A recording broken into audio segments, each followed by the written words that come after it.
So it's my pleasure this morning to introduce Jaime Casap. My name is Jaime Casap. I'm the Chief Education Evangelist at Google. I have been at Google for more than 10 years now. So I'm the old man. I'm the Yoda at Google. So I live in Phoenix. I came out this morning, jumped in a cab.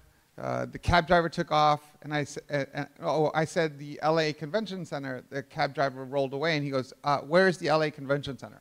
So I'll give you a little bit of background and some contact information as I go through these. There's some Twitter information. I write a blog on education. I also write articles on education. I launched Google Apps for Education into the university space. I launched Google Apps in the K-12. I launched Chromebooks in education. My job is to work across all the different teams at Google who are doing things in education and to be an advocate for the work that we're doing, but also to go back to those teams and talk to them about what's happening in education and what are the things that we can do and how we can solve some of the problems that our educators in the space face. So there's some good contact information. Twitter's a great way to get a hold of me. It's how my wife gets a hold of me. I'm not kidding. I spent a lot of time on the road. So I spent a lot of time talking to different groups, so I'm excited to be here. So why do we care about this stuff? Well, one is we have lots and lots of things that we're doing in this space, right? We have lots of stuff lots of programs. So I encourage you to look up some of the things that we're doing. If you do a search for Google for Education, you can find a number of programs. I find oftentimes a lot of people don't know all the things that we're doing in education. They know about like Gmail and Calendar and Google Docs, and they know about Chromebooks, but they don't know about our CS First program. They don't know about our computer science programs. They don't know about our computational thinking and design thinking programs. And we have a bunch of awards and a bunch of programs for high school students, a bunch of programs for elementary school students. So I encourage you to do a search and look some of those things up that might benefit what you guys are doing in the education space. But the reason I'm here and the reason why we care so much about education is because we understand that it's a silver bullet, right? Education is what disrupts poverty. Education is what helps our students thrive. This is something that's been true since forever. And it's a personal journey, personal story for me because I am a first-generation American. I was born in this community in Hell's Kitchen, New York. Not the Hell's Kitchen that you would go visit now with all the nice restaurants and bars, but the old Hell's Kitchen in the 70s and 80s when you landed in Queens or Brooklyn at JFK or LaGuardia, they would hand you a brochure and they'd say, these are neighborhoods you should stay out of, and Hell's Kitchen was always on the top of that list. It was called Hell's Kitchen, so it gives you an indication of what a neighborhood that was. And my mother came to Hell's Kitchen from Argentina, escaping poverty and government oppression and all the other things that many of our immigrants did coming to the East Coast in the 60s. And I was raised by her as a single mother, and I grew up on welfare and food stamps, old school food stamps. Remember when we used to have the paper food stamps, the purple and the orange, and old school food stamps. And so this is the neighborhood I grew up in, and this is the way I grew up. And I attended PS 111 and PS 17 and all the other public schools, and the only way to get out of a community like this was through education. And so I worked hard, got my education, graduated from high school, graduated from college, went to graduate school, and here I am in front of you. And I had one of those like fantastic milestones last summer when the First Lady of the United States asked me to come speak to about 150 students at the White House about education, about the college, about building their skills. And I said, let me check my calendar. No, but this is what it looked like. And it was a surreal moment where you're standing in the East Room of the White House and you're standing up there and you're looking out at the carpet where that red carpet is, where the president comes out and says, you know, we killed bin Laden, and then walks away. And I'm standing there going, wow, I'm inside the television set, right?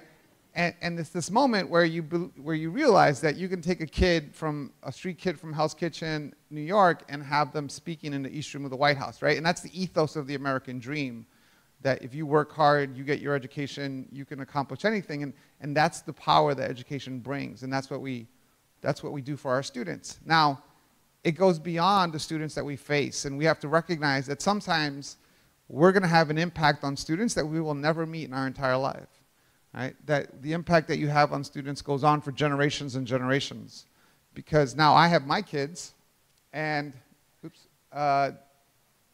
and these are my kids, and my daughter hates this picture because she assumes that you guys assume that that's her kid, and it's not. It's mine. So I have a 23-year-old, a 14-year-old, and a 1.5-year-old. Yes, when I took this picture, I realized I actually don't like kids. I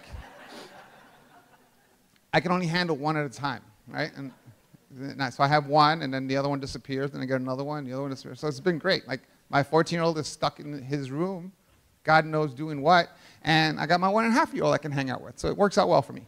But this is my 23-year-old graduating from college a year and a half ago, and we never talked about college, right? It never came up. We never had a conversation about whether she should be going to college or not.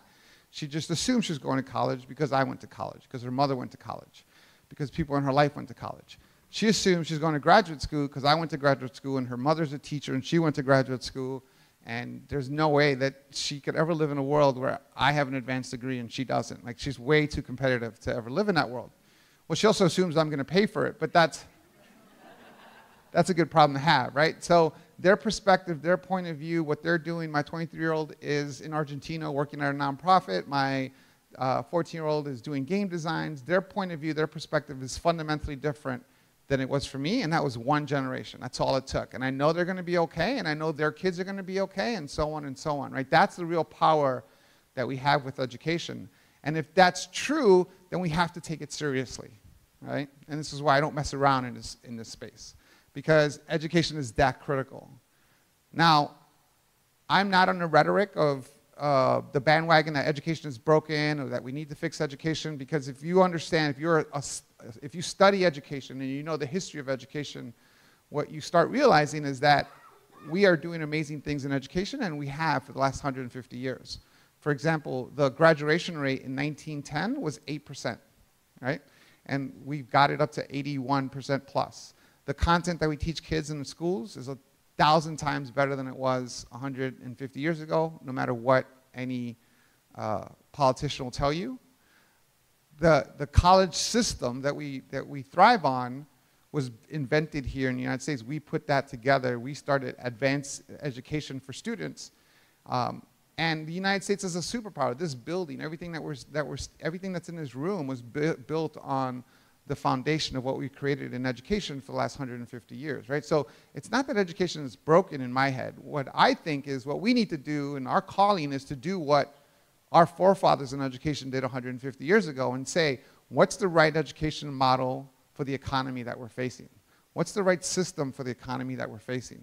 And they did a really good job putting together a really good education model for a manufacturing, factory-based economy that we had for the last 150 years. We need to do the same for the new economy that we're facing, which is a globally connected, network-based, knowledge-based economy. What's the right education model for that? In 1973, 28% of the jobs required some kind of post-secondary education. Today, we're pushing 60% of those jobs. And it's not necessarily a college degree, but some kind of advanced degree beyond, or some kind of advanced skill set beyond what we get in high school. And so what does that model look like? Now, when we think about technology and the role that technology has played in all this, we want to start at the beginning and recognize that for most of history, the closer you were to a book, the more education you had. And that's true in a lot of parts of the world even today. This was my case. This was my experience when I was in school. This is the Columbus Library on 51st Street and 10th Avenue. This is where I had my resource center. This is where my books were. If I had to do a report, or if I had to do research, or if I had to do any kind of work at all that was beyond the textbooks that I had in my book bag, I had to go to the library and find information. And this building would close at 5 o'clock in the afternoon, and basketball practice would go to 4:30. It wasn't open on the weekends, or if you finally found the books that you're looking for through the card catalog, you'd go up on a shelf, and there was a really good chance that those books weren't there.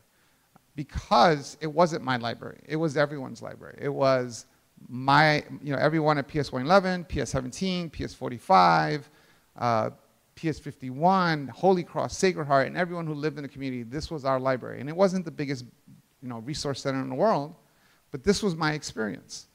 And today, we have all the world's information at our fingertips. We have 100 million Columbus libraries at our fingertips, and we're not taking advantage of that.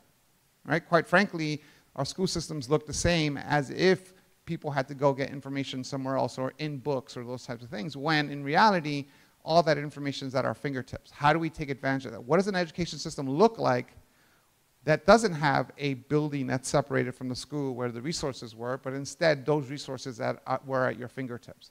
How do we use that knowledge to create the education systems that we need? Now, when we think about technology in general, we've been talking about technology in education forever, right? First, motion pictures were going to revolutionize education. Television was going to do the same. And computers, we've been talking about computers since the 60s. I took a computer class in 8th grade because computers were going to be important in my future.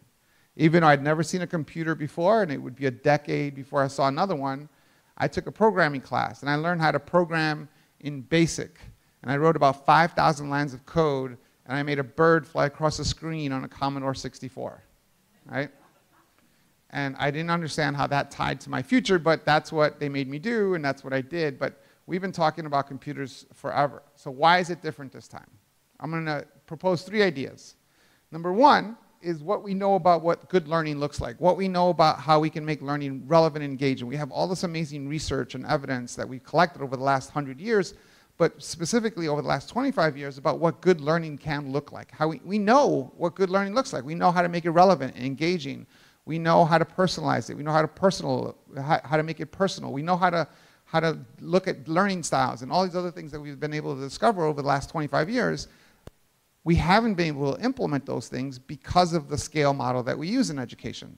Technology can get us closer to implement those ideas. And so it's our job to go back through that research and ask, what can we do with technology to make these things real? To take that evidence about what we know good learning looks like and implement it. Even as far as lecturing, right? I mean, just as recently as a couple months ago, there was a study that the New York Times published around college lecturing and how ineffective it is and how there's cultural bias in lecturing. We have all this evidence. How can we make learning better using technology? How do we take advantage of this? So that's 1. 2 is the way in which technology has wrapped itself around the core of our lives and we don't even recognize it. We don't even pay attention to it anymore. For example, it is 9:10 in the morning. How many of you have not used technology today? Right? How many of you have not used the web today? Yeah, you're lying to me. Well, my favorite answer is when someone says, yeah, I just checked my email, which is on the web, right? Or, you know, when someone uses up their data plan, their kids use up their data plan. But my point is that this didn't take us very long to get to the point where we're waking up with crusties in our eyeballs and we're on our technology as soon as we wake up in the morning. I mean, the iPhone is like 9 years old. The BlackBerry, God forbid one of you has a BlackBerry, you're like a dinosaur, right? You're embarrassed to pull that thing out, and it's like 12 years old. Do you remember we used to have to call the internet? Like with our home phones, we used to have to place a phone call to the internet, and the internet was busy. And it would hang up on you. And you were okay with that, right? And what was your experience when you finally got through? It was a bunch of web pages that had links to other pages, that had links to other web pages, and every once in a while someone would post a picture and that would get you all excited, right? There's a picture coming. I gotta wait 20 minutes, but there's a picture coming.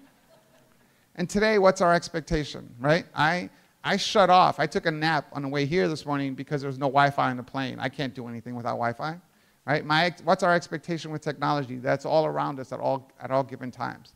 It's wrapped itself around the core of our lives, like not like when I was in school and I took a computer class, even though I'd never used computers before. We use technology in everything that we do in every part of our lives.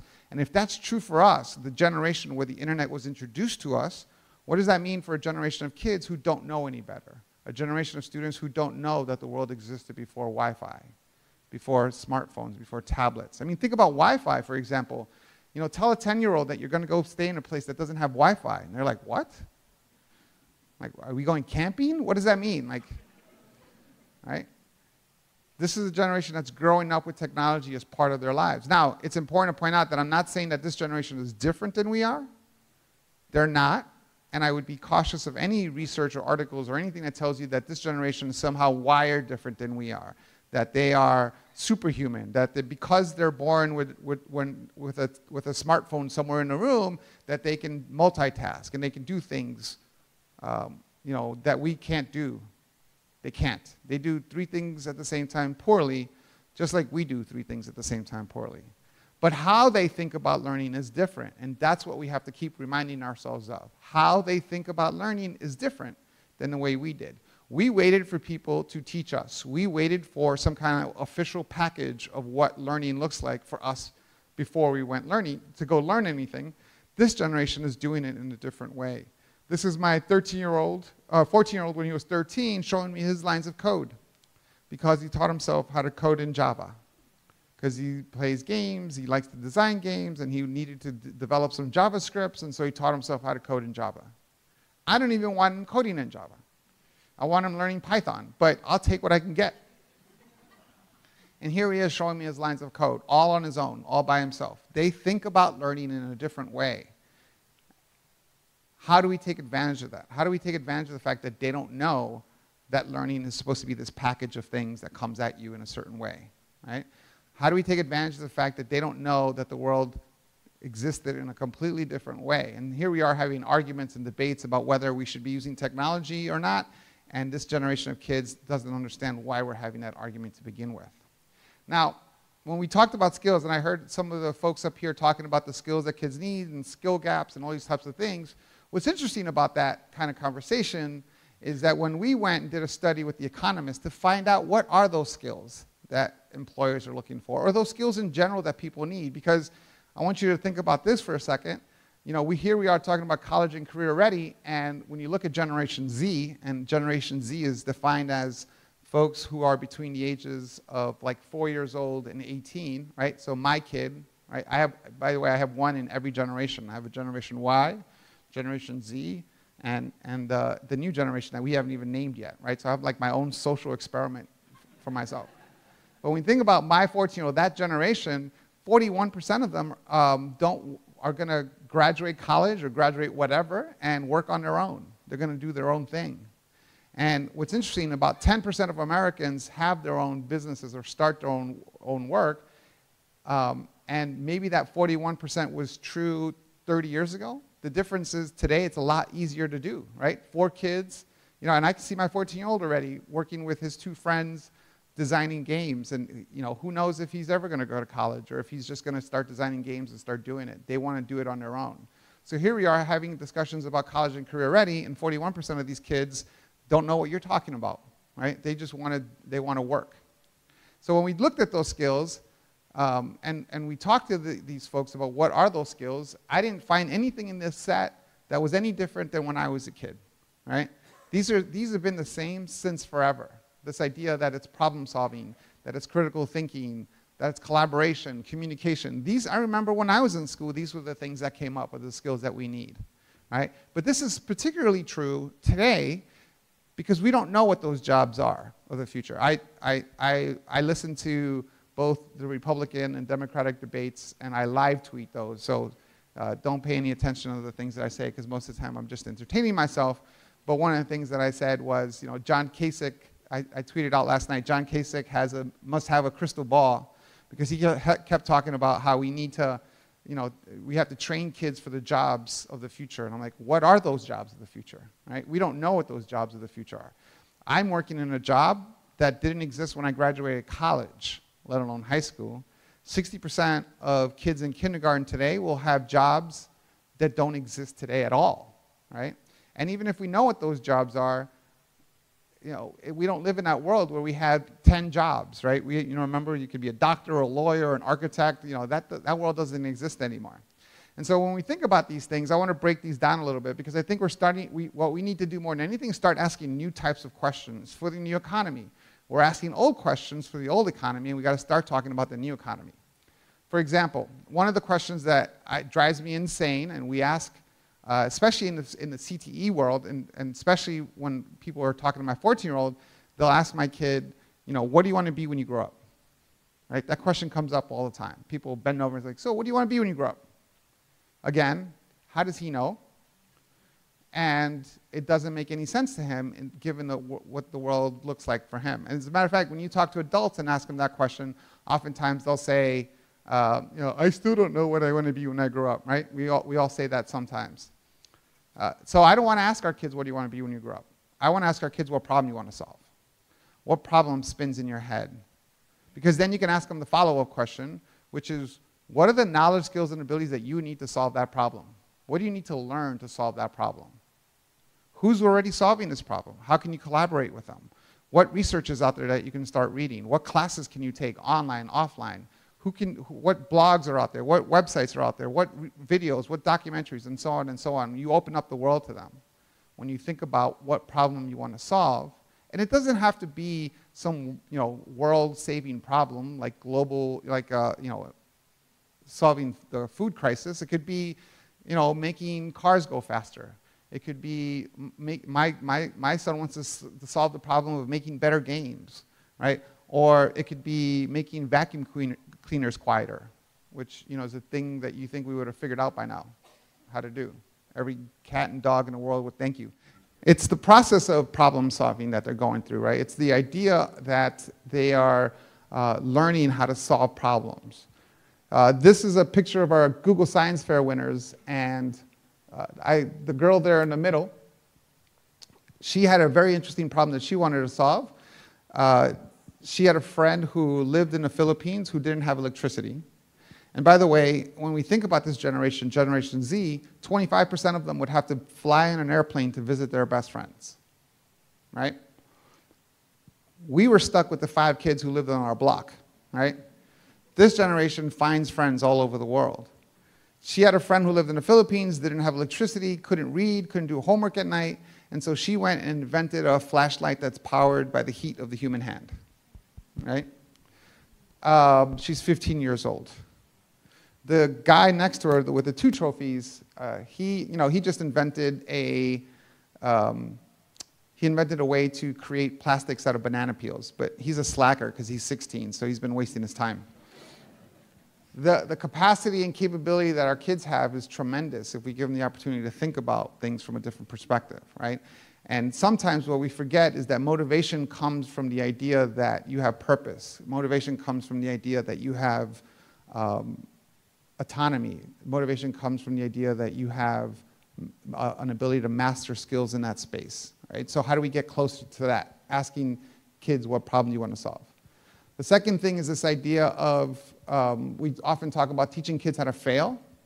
And again, I think that's an old century type of question because the word failure has an opposite word, which is success. That's why we come up with the word failure, because we say we need to teach kids how to fail. The problem is we don't live in that world anymore. We don't live in a world of failures and successes. We live in a world of constant and consistent iteration. We need to teach our kids how to iterate, how to constantly move forward. Right? If you used Google last night and then used it again today, there's a good chance you used a different version of Google because we update Google 600 times a year. Right? If you use Google Apps, we update Google Apps 250 times a year. If you use Chromebooks, we update the operating system every 6 weeks. Right? And for those of you who are into the cell phone thing, you know that every, 3.5 months a new phone comes out. Right? We live in a world of constant iteration. When we talk about failures and successes, we're talking about endpoints. There are no endpoints. We live in a world of constant and consistent iteration. So in the new world, what does a B+ mean? There is no B+, right? There's a teacher here in California, up in Palo Alto, who teaches journalism. And in her 30 years of teaching journalism, she's never given out a grade that wasn't an A. Right? And it was a very simple formula. There is no C in journalism. There is no B+ in journalism. There is only the best thing that you can create in journalism, period. And so she constantly is giving feedback and iterating and going back and forth. So how do we teach our kids how to constantly iterate? Collaboration. This is another one of those words that we talk about all the time, and we talk about collaboration in education, but we don't really mean it because we've set up education as a single-player sport. Right? It's my 14-year-old who's responsible for his grades. It's my 14-year-old who's responsible for his tests, for his assignments, for his papers. And then we say, okay, go work with others. Good luck. Right? Where we live in a world of constant collaboration. For example, imagine as teachers in 8th grade or 9th grade, you hand out a test, and at the end of the test, 2 kids come up to you holding that test together, saying, we've decided to combine our skill set and work on this together. What would be your reaction to that? What would be any reaction to that? Why are we teaching kids that collaboration is cheating? All right? Now flip that back into my world, where imagine I go to Sundar, who's the CEO at Google, and I say, here's the education strategy. I did it all by myself. I'm sorry, did I work with any other team? No, I swear I did not work with any other team. Did I talk to stakeholders? No, I did not talk to stakeholders. I swear I did not talk to anyone. This is all me. How long would I have my job? Or how long would you have your job in that world, right? We live in a world of real collaboration. And by the way, it's also nice to know that you're not on your own, right? It's nice to know that whatever you build is only going to get better when you put it in front of other people, right? It's nice to know that you can create the best that you can create, put it in front of other people, and then grow from that idea with others' help, right? Real collaboration is the ability to understand that you can get help from other people. Real collaboration is understanding other people's strengths and taking advantage of those strengths. Real collaboration is the ability to ask questions and listen. Real collaboration is the ability to build consensus. We don't live in a world of top-down, I'm going to tell you what to do and you go do it. We live in a world of building consensus. And so how do we do that with our students? How do we teach real collaboration? And I'm starting to see this in lots of schools, and it's really exciting to see more project-based work. I'm not talking about telling four kids that they are going to be writing a paper together, right? Or taking a paper and making 4 kids write it, because what happens is 1 kid writes it and the other 3 just skate along. That's not what I'm talking about. Real project work is where your part is missing when you put the thing together, right? So we want to make sure we're doing that. And then finally, we want to make sure that we're building strong digital leaders. Again, this idea that just because kids are born with technology, that somehow some magic fairy dust happened and they know how to use the technology, that they know how to be creative in that space, that they know what about their digital footprint they need to protect, that they know about privacy and security, right?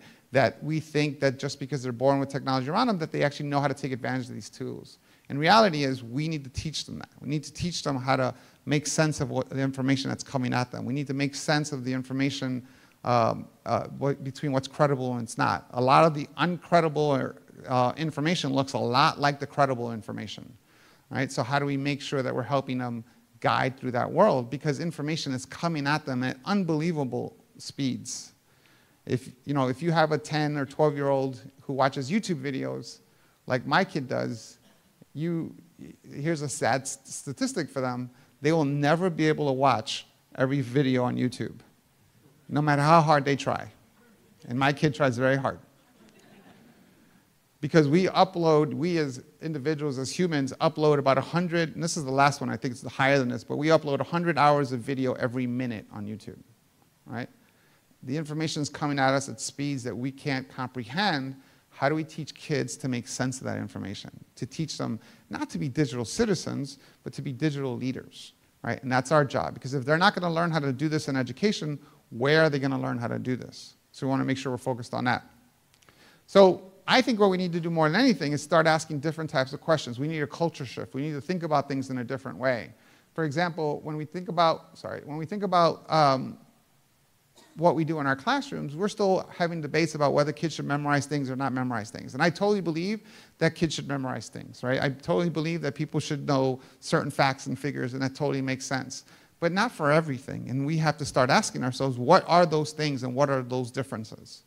A couple months ago was President's Day.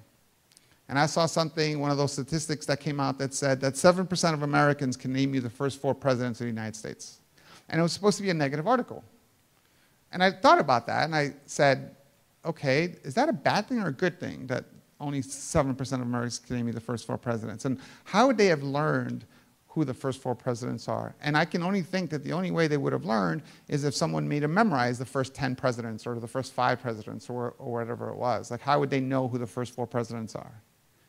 Now, I could, like we do in our classes, point to one of you and ask you to tell me who the first 4 presidents are. Oh, everyone's head just went down. Because if you don't know who the first 4 presidents are, everyone's going to make fun of you for the rest of the day because you didn't know who the first 4 presidents are. Even though they didn't know who the first 4 presidents are, they just didn't get called on, which is the experience that lots of our kids feel in classes. Or I can give all of you 30 seconds, and all of you can tell me who the first 4 presidents are. Information has no value. It's a commodity. What is valuable is how do we take that information and convert it into intelligence. So it's not who are the first 4 presidents. The way I would ask that question in my class is, tell me what the United States of America would look like if Jefferson was the first president. What would the US look like if Adams was the first president? What are the 4 things that the first 4 presidents agreed on? What are the 4 things they disagreed on, and who won and why? You get to understand things at a deeper level, and you still have to know who the first 4 presidents are. Right? It's the way we're asking questions in our classroom. It's the questions that we're asking, not around, we're still focused on information, and we should be focused on intelligence. And how do we take that information and convert it into intelligence is what we need to do. Now, I'm starting to see this around the world, and it's really exciting. More student-centric learning models, where we're seeing where the not even personalized learning, but personal learning, where the kid gets to drive a lot of that experience. And technology is there to support and enable that. It's not the silver bullet. It's not the solution. It is there to support and enable what our kids do in our schools. And I'm starting to see some great collaborative learning models, and I get to visit lots of schools all over the world and get to see this firsthand, and I'm really excited about this. But it's not nearly enough for what we need in this country. Starting to see more experimental learning models, right? And my job is to work with administrators and get them to give space to their teachers to try different things, to experiment, to find different project-based learning models. It still floors me. I sit on the board of the Science Foundation, and some of the smartest people in the science world sit on this board, and we ran a robotics competition. And a lot of the board went to this event. And then we were sitting in a board meeting, and they were just shocked at how engaged the kids were. Right? They were shocked at how they were there for 13 hours and helping each other and collaborating and building things. And I'm just sitting there shaking my head, like, of course, like, I'm surprised that we can get them to sit still for the number of hours that we do in our classrooms. That should be the shocking thing, right? So how do we build more of that? How do we use that energy that kids have to build more project-based learning models, more collaborative learning models, where you can start seeing some of this experimental thing happen? It's really exciting to see. How do we build, and what you guys are focused on here is absolutely critical, right? This idea that we have to build competency-based education models, where kids are getting skills and they're developing things. That, you know, back in the good old days when we all went to college, and some of us, I'm sure some of you in this room, changed your major 3 or 4 times, right? Or you graduated with an art history degree, and now you're working in banking, or you graduated with an economics degree and you're a social worker. Like, we just went to college for the experience, and we knew on the other side of college things would be okay. We don't live in that world anymore. So how do we build competency-based learning models into our education system so kids are developing the skills along the way that they need for the economy that we're facing? And of course, the most important thing is focusing our attention and our energy on teachers. Because at the end of the day, when that door closes, nothing is more critical to the education model than having a great teacher in that classroom. And so how do we give them the opportunity to build the knowledge, skills, and abilities that they need to help their students thrive? And I often talk to teachers, or I do a lot. I was in, where was I? Oh, Grand Rapids, Michigan yesterday, and I was talking to 5,000 educators in the state. And I wanted them to know that technology will never replace teachers. Because, well, let me take that back for a second. If we keep things the way they are, and we're trying to get kids to memorize things and then see if they've memorized those things, yes, technology can do that pretty effectively. But if we are building the learning models that we need for the economy that we're facing, the role of the teacher gets even more critical, even more important, because they have to be there to figure out how to get kids to collaborate, how to put teams together, strengths and weaknesses, so that both kids are growing in different ways. They're great managers in the classroom, so they're managing projects and they're providing feedback on these projects as they go along the way, right? So we need the best teachers in our classrooms to focus on building those skills that our kids need for the next economy. Now, the bad news, and the question I get a lot from reporters and when I talk to the media is, tell me what the future classroom looks like, right? And I've seen conferences of the future of education or whatever that looks like. Here's the bad news. There is no future of education, right? There is no model that's out there that we all need to strive for. Because when I talk to education leaders and they say, just tell me about a school that's doing it well. Just give me a model and I'll just copy that model. I'll just do exactly that. What they're saying to me is, the education system used to be very stable and I was very comfortable in that world. And things have been very disruptive for the last 8 to 10 years. And I would like to find the stability again. We don't live in that world anymore. We live in a world of constant iteration. There is no future classroom. Your classroom changes tomorrow, and then the next day, and then the next day, and then the next day, and so on, and so on, and so on. And we need to build a system around that reflects the economy that we're facing. Because there's no difference between this and this, right? It looks exactly the same in my head. So what I think we need more than anything in education isn't some system model or some model that we can scale. What we need is a culture shift in our schools. A culture focused on iteration and innovation, that we're constantly changing, constantly moving, constantly fixing things, and measuring how things are going so that we're always improving what it is that we do. And by the way, that's very reflective of the economy that we're facing. Now, I'm going to give you a Google example of what that looks like. This is the original Google.com. This is what it looked like. This is Larry and Sergey putting a bunch of machines together. So, you think of big, powerful Google, and it's this, right? And this is what it looks like today, right? This is one row of the gazillions of rows of servers that we have. And we build our own hardware, we build our own software, we build our own manufacturing for these things. We do everything from scratch ourselves. Everything. If we sold these, we would be the largest manufacturer and seller of servers. Everything we do ourselves. And there's two things to point out here. Number one, this is not what Google looked like on Monday, and then this is what it looked like on Thursday. This took 17 years of what we're talking about here. 17 years of communication, collaboration, critical thinking, problem solving. All the things that we were talking about, it took us 17 years to get here. And the second thing is that this is not what a data center will look like 17 years from today. There is no data center of the future. We're just going to constantly improve it and constantly get better at this. And that's what I think we need more than anything in education. Now, here's the good news. I think that this is the most exciting time in education. We are at the beginning of what the transformation of learning will look like, and we're at the very, very beginning of this.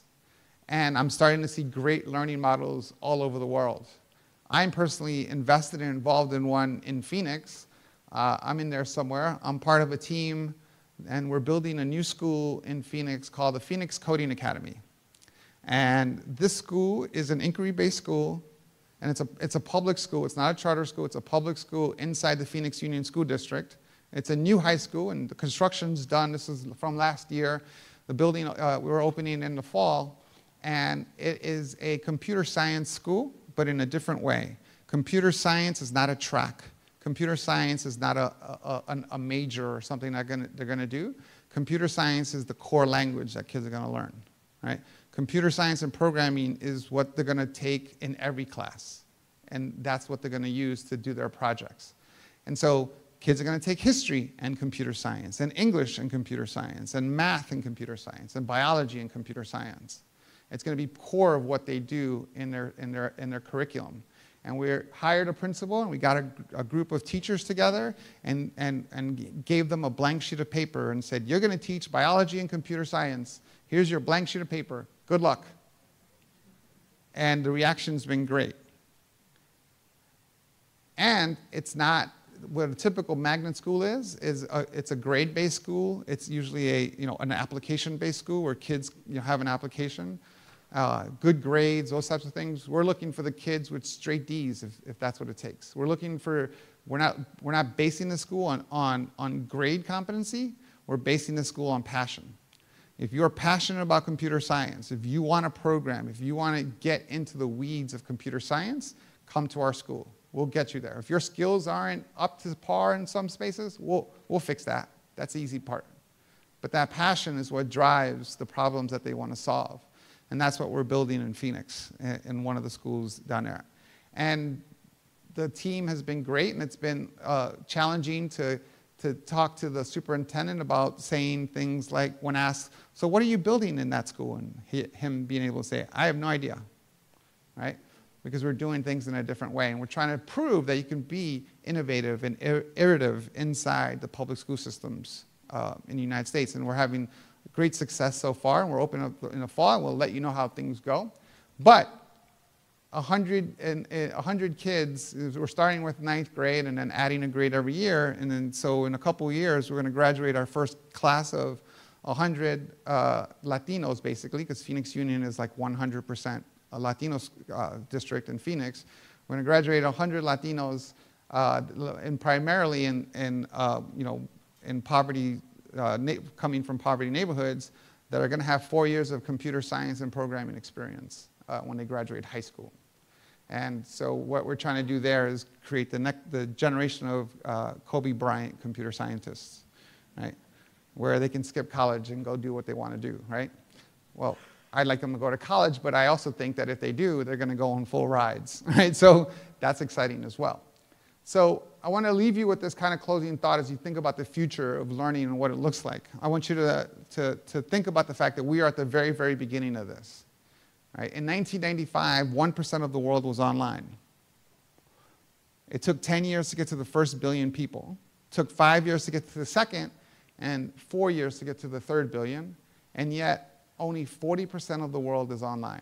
We're at the beginning. This is the very beginning, right? The internet has just gotten to the point where it's usable. Technology's just gotten to the point where it's affordable, right?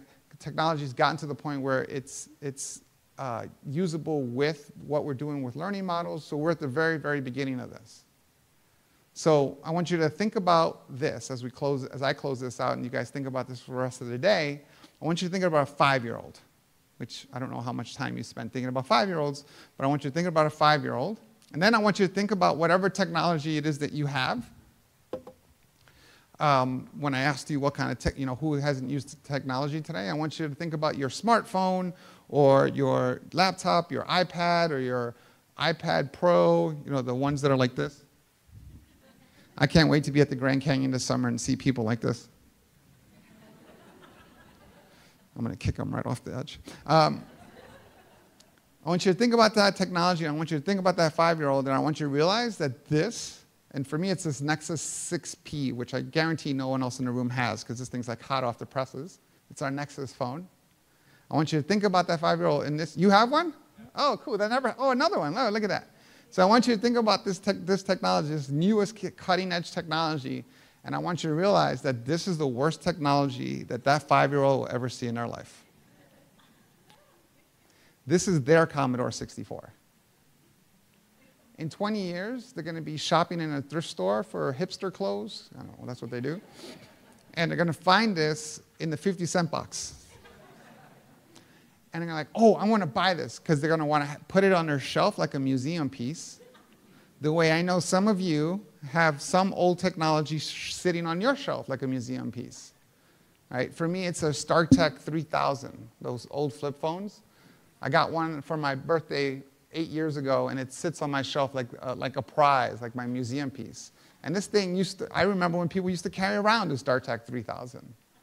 And so they're going to find this phone in the 50-cent box, and they're going to buy it so that they can hang it on their shelf like a museum piece. And they're going to remember, because you're 5 years old and you remember things, and they're going to say, my dad used to have one of these.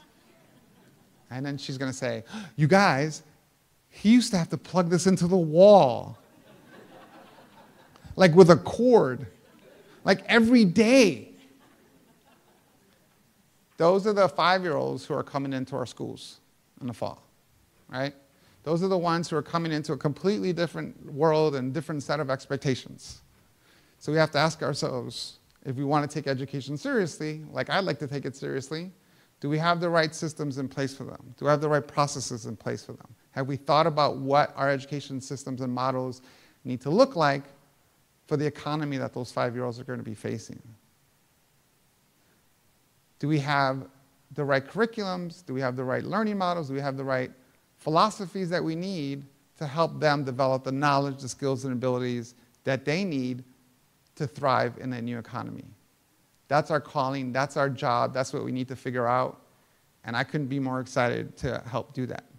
Have a great conference. Thank you guys very much.